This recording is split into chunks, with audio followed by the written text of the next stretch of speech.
ሰላም ተመልካቾች እንዴት አላችሁ? ላይክ ሰብስክራይብ ሼር ማድረጉን እንዳትረሱ። ያው ቤተሰብ ስለሆናችሁ ሁሉን ነገር እንደምታደርጉ ታውቃለሁ። አሁንም ይሄን ነገር አጠናክራችሁ ቀጥሉ። ዛሬ አዲስ መረጃ ነው የማጋራችሁ ተመልካቾች ወይም ደግሞ ቤተሰቦቼ። በተለይም ዶናልድ ትራምፕና የሩሲያው ፕሬዝዳንት ቭላድሚር ፑቲን በተለያዩ ጉዳዮች ላይ የዚህን የሩሲያና ዩክሬን ጦርነትን የተመለከተ ጉዳይ ላይ አንስተው ሰፊ ውይይት አድርገዋል። 11 ሰዓት ተኩል አካባቢ የጀመረው ውይይታቸው ከ2 ሰዓት በላይ ቆይታ አድርገው 2 ሰዓት ላይ ተጠናቋልና ምን አይነት አንደምታ ያለው ውይይት ነበር የሚለው በርካቶችን እያነጋገረ ነበረ። በተለይም ፕሬዝዳንት ቭላድሚር ፑቲን በጣም ፍራንክ የሆነ ግልጽ የሆነ አነጋጋሪ የሆነ እንዲሁም ወይም ደግሞ ታማኒነት በተሞላበት መንገድ ተወያይተናል። ውይይታችን ደግሞ የሩሲያን ዝግጁነት ያረጋገጠ ሩሲያ ተኩስ አቁም ለማድረግ ዝግጁ መሆኗን በራሽያ በኩል ወይንም ደግሞ በሞስኮ በኩል መገለጹን ይፋ አድርገዋል። ፕሬዝዳንት ቭላድሚር ፑቲንና ዶናልድ ትራምፕ ለ2 ሰዓታት የቆየውን ውይይታቸውን በተለያየ መንገድ ሰዎች ለመግለጽ ወይም ደግሞ ተንታኞች ለመግለጽ እየሞከሩ ይገኛል። በእርግጥ እንዲህ አይነቱ ነገር ነገ ከነገ ወዲያ ምን አይነት የፖለቲካ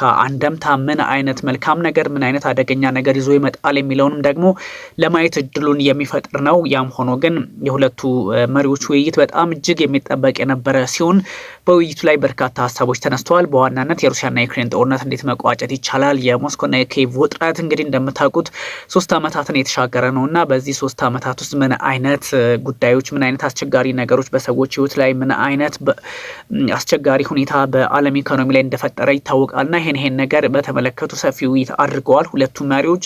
ይህን ተከትሎም እንግዲህ ገንቢ የተባለ ውይይት ተደርገዋል። ነገር ግን ገንቢ ቢባልም የተለያዩ ጥያቄዎች ሊነሱ እንደሚችሉ ሳይታለም የተፈታ ነው። በእርግጥ የፕሬዝዳንት ቭላድሚር ፑቲን ሀሳብ እንግዲህ መልካም የሚባሉ ውይይት አድርገናል ከማለታቸው ባሻገር ዝርዝር ማብራሪያዎች ወይንም ደግሞ በጉዳዩ ላይ ጋዜጣዊ መግለጫ ወይም ስቴትመንት ስላልወጡ ነገሩን እንደው በእንደዚህ አይነት ነገር መመልከት ያስፈልጋል። የሩሲያና የዩክሬን ጦርነት እንዳልኳቸው እንግዲህ ለ3 ዓመታትን ያሳለፈ ነው። ፑቲንና ትራምፕ ከዚህ ቀደም በስልክ ያወራሉ እየተባለ ሲነገር ነበረ። በተለይም ከዚህ ከኢስታንቡል ውይይት በኋላ ዩክሬንና ሩሲያ ካደረጉት ውይይት በኋላ ትራምፕና ፑቲን በስልክ እንደሚወያዩ በተለይም ፑቲን ይሄን ጉዳይ በተለይም ፕሬዝዳንት ዶናልድ ትራምፕ ይሄን ጉዳይ ለመቋጨት ከፑቲን ጋር ማውራት ሳይኖርብኝ አይቀርም እንዳሉት በእርግጥም ያን ነገር አድርገዋል። ውይይታቸው ተጠናቋል። እንግዲህ የተጠናቀቀበትን አጋጣሚ የሩሲያን ዝግጁነት ለተኩስ አቁም ግምት ውስጥ ያስገባ ነው። ይሄ ነገር ግን ከፑቲንና ከትራምፕ ውይይት የሚሻገር ነው። ስለዚህ አሁን ፑቲን ከፕሬዝዳንት ቮሎዲሚር ዜሌንስኪ ከዩክሬን ፕሬዝዳንት ጋርም በጉዳዩ ላይ እየተወያዩ ይገኛል። እንግዲህ ረዥም ሰዓት የሚፈጅ ውይይት ነው። ስለዚህ ከሳቸው በኋላ ደግሞ ከሰሜን አትላንቲክ የጦር ጥምረት ኃላፊዎች ጋር ከነ ማርክ ሩቴ ጋር እንዲሁ በጉዳዩ ላይ ይወያያሉ። ስለዚህ በጣም ስቴክሆልደሩ ብዙ ስለሆነ በዚህ ውጥረት ላይ መረጃዎችን ማጋራትም በየሰዓቱ አዳዲስ ነገሮችን ማጋራትም ያስፈልጋል። የዓለም ፖለቲካን ሽፍት የሚያደርግ ነገር ስለሆነ ማለት ነው። ከዛም ባሻገር ትራምፕ ምን አይነት አቋም ሊኖራቸው ይችላል በዚህ ጦርነት ላይ? ፑቲን እንግዲህ ጉዳዩን በዚህ በመልካም ሁኔታ ከትራምፕ ጋር በጣም ጥሩ በሚባል ሁኔታ ተወያይተን ነገሮች መፍትሄ ልንሰጣቸው እንችላለን የሚል ሀሳብ አጋርተዋል። ከዋይት ሀውስ በኩል የሚወጡ መረጃዎች ደግሞ ተጠናቋል ከማለት የተሻገረ አይደለም። ስለዚህ ነገ ከነገ ወዲያ የሚመጡ ነገሮችን ግምት ውስጥ ማስገባትም እንደዚሁ እንደሚያስፈልግ በግልጽ የሚጠቁም ነው። ስለዚህ ይሄ 2 ሰዓታት ብቻ የቆዩበት አይደለም። የበርካታ ዓመታት የሁለቱ ሀገራትን ግንኙነት ግምት ውስጥ ያስገባም ስለሆነ ከግራም ከቀኝም ነገሮችን ማስመልከት ይቻላል። እንደምታስታውሱት እንግዲህ በነ ረሲፕ ጣይብ ኤርዶሃን ሀገር ማለትም በቱርክ ኪየቭና ሞስኮ ውይይት አድርገው ነበረ። ያ ውይይት እንግዲህ በነበረበት ሰዓት ላይ 3 ነገሮችን ሴኩር ማድረግ ችለው ነበረ። እንደምታስታውሱት አንደኛው የሁለቱ ሀገራት እንግዲህ የራሳቸውን ሀሳብ ወይም ፕሮፖዛል ይዘው የሚቀርቡበትን አጋጣሚ የፈጠረ ከዛም ባሻገር ደግሞ ዶናልድ ትራምፕ ከዛም ባሻገር በትራምፕ አማካኝነት ፑቲንና ዜሌንስኪ ሊነጋገሩ እንደሚችሉ የፎን ኮልም ሊሆን ይችላል ብቻ በጉዳዩ ላይ ቀጥተኛ ንግግር እንደሚያደርጉ ሲነገር ነበረ። ከዛ ሲያልፍ ደግሞ የተኩስ አቁም ስምምነቱ የሚደረሱባቸውን የራሳቸውን መንገዶች ማስተካከል የሚሉ 3 ነጥቦችን ይዘው ተወያይተው ነበረ። ስለዚህ በእነዚህ ውይይቶች ላይ የደረሰውን ነገር በእነዚህ ውይይቶች ላይ ምን አይነት ሀሳብ ተነሳ የሚለው እንዳለ ሆኖ የሁለቱ ሀገራት ውጥረታቸውም ሆነ የፖለቲካ አንደምታቸውን አካሄዳቸውን ግራም ቀኝ መመልከት ያስፈልጋል። ያም ሆኖ እንግዲህ የዛሬው ውይይት በጣም እጅግ መልካም ሊሆን ይችላል የሚል ሀሳብ አለ። ምክንያቱም በሁለቱም በኩል ያሉት እነ ፑቲን ብቻ የሰጡት ሀሳብ ከክሬምሊን ጥሩ ውይይት አድርገናል ከማለት የተሻገረ ስላልሆነ የዋይት ሀውስንም መጠበቅ ያስገድዳል። ዋይት ሀውስ በእርግጥ ከክሬምሊን ከሞስኮ ፖለቲከኞች ጋር ከኪየቭ ፖለቲከኞች ጋር ከብራሰልስ የሰሜን አትላንቲክ የጦር ጥምረት ሰዎች ጋር በጉዳዩ ላይ መወያየት አለባቸው ትራምፕ። ከዛም በኋላ የሚሰጥ አስተያየት ሊሆን ይችላል። በነገራችን ላይ የኛው ውይይት እነ ፕሬዝዳንት ቭላድሚር ፑቲን የራሳቸውን ጥቅም ሊያስከብሩበት የሚችለውን ሁኔታ የፈጠረ ሊሆንም ይችላል።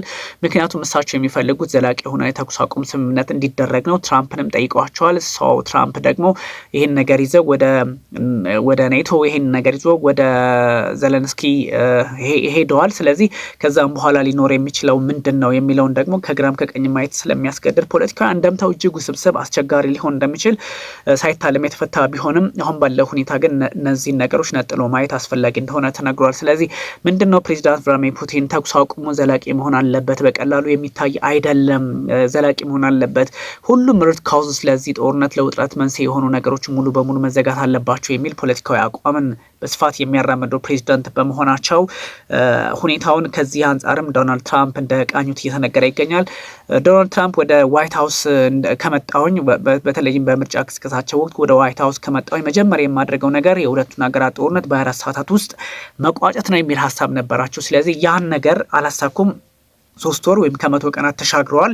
ያም ሆኖ ግን ዓለም ላይ ካሉ ፖለቲከኞች መካከል አንደኛ ግንባር ቀደም ማንም አድቆት የማያውቀው ስለሆነ ትራምፕ ነው የሩሲያና የዩክሬን ጦርነት ለመቋጨት ደፋ ቀና ያሉት ወይም ደግሞ ለማሳካት እድሉን ያገኙትና ከፑቲንም ጋር ከዘለንስኪም ጋር ከነ ማርክ ሩቴ ጋርም ውይይት ሲያደርጉ ጦርነቱን እንዴት መቋጨት አለብን ከሚለው ሳይንስ ከሚለው የፖለቲካ አካሄድ አንጻር ስለሆነ በጣም በርካቶች በተለያየ አቅጣጫ ነገሩን ሊመለከቱት ይችላሉ። ያም ሆኖ ግን ስኬት ማምጣት የሚቻለው በእንደዚህ አይነት በድርድር እንደሆነ ይታመናል። ስለዚህ 2 ሰዓታት ፈጀ ብቻም ሳይሆን ከክሬምሊንም ከዋይት ሀውስ በኩል ያሉ በግራም በቀኝም ያሉ ሀሳቦችን መልእክቶችን እንዲሁ በቁጥጥር በግምት ውስጥ አስገብቶ ስለ ሁኔታው ማሰብ ስለ ሁኔታው ማረጋገጫ መስጠት ያስፈልጋልና የፑቲንና የትራምፕ ንግግር እንግዲህ በስልክ ሲነጋገሩ ይሄ ለሁለተኛ ጊዜያቸው ነው። ከዚህ በፊትም በስልክ ተወያይተዋል።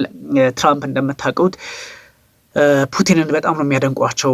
ምክንያቱም እንደ ፑቲን አይነት መሪ መሆን ፈልጋሉ። ምክንያቱም ፕሬዚዳንት ቭላድሚር ፑቲን እኔን ያከብሩኛል። ፑቲን የትልቅ ሀገር መሪ ነው፣ ከዚህ በፊትም የምናውቃቸው ናቸውና እንዲህ አይነቶቹን ነገሮች ስለዚህ በሳቸው መንገድም ፖለቲካዬን የመቃኘት ፍላጎት አለኝ የሚል አንደምታ ያለው ሀሳብ ከዚህ በፊት ይሰጡ ነበሩ። እንግዲህ ትራምፕ እንደሚታወቀው ትንሽ ወደ ፖፑሊስት የሚባሉ አይነት ፕሬዚዳንት ስለሆኑ ነገሮችን በዚህ መንገድ ሊመለከቷቸው ይችላሉ። ግን ያም ሆኖ የዓለምን ፖለቲካ ለመቃኘት ያም ሆኖ በግራም በቀኝም ያሉ ነገሮችን እንደዚሁ ለመፍታትም ሆነ ችግሮችን ውጥረቶችን ለማስተካከል ያው የሽርፍራፊ ሰከንዶች ጉዳይ ነው ሊሆን የሚችለው። ምክንያቱም የሩሲያ ፖለቲከኞች በዓለም ላይ እንደምታውቁት ቁጥር 1 ኒውክሌር የታጠቀች ሀገር ብትኖር ሩሲያ ነች። ስለዚህ የሩሲያ ቁጥር 1 የታጠቀች ስለሆነች 6500 የሚሆኑ የኒውክሌር አረር ጫፎች አሏትና በሆነ አጋጣሚ ኒውክሌር መጎንጨፍ ከቻለ ኒውክሌር በተለይ ታክቲካል የሚባለውን ጋይድድ የሚባለውን የተወሰነ መጠን እንኳን ጉዳት ላይ ድረስ የሚችለውን እንኳን ብታስወነጭፍ አስቸጋሪ ነገር ስለሚሆን